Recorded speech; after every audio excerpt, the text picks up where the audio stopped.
of the withdrawal of the Finance Bill 2024, the following actions shall be taken with immediate effect towards the realization of the new budget.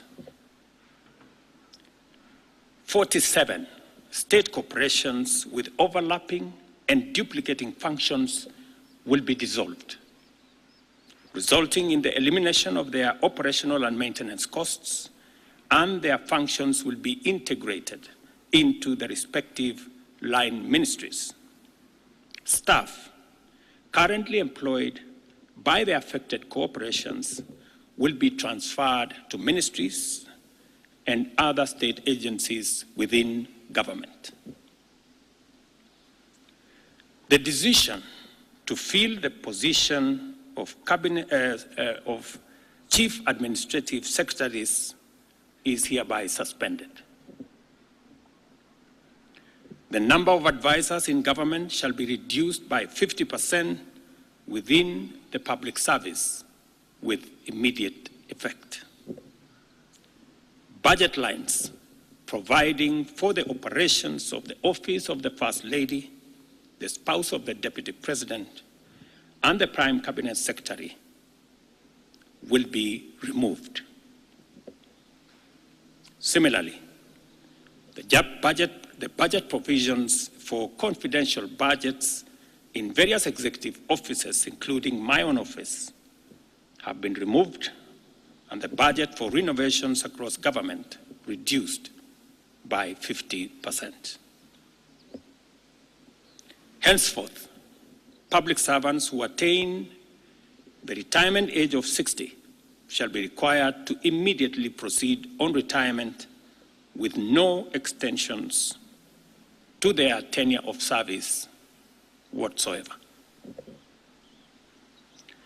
The purchase of new motor vehicles by the government is suspended for 12 months, except for security agencies, while a new policy on transport for public officers will be developed. All non-essential travel by state and public officers is hereby suspended. No state officer or public servant shall participate in public contributions or haram phase going forward. The Attorney General is hereby directed to prepare and submit legislation to this effect and develop a mechanism for structured and transparent contributions for public, charitable, and philanthropic purposes. These measures will be followed by changes in government that I will be making shortly.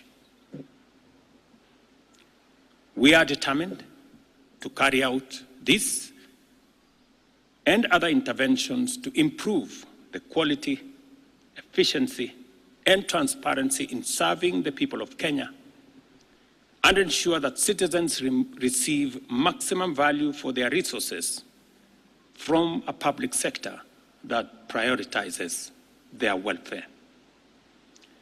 I believe these changes will set out our country on a trajectory towards economic transformation,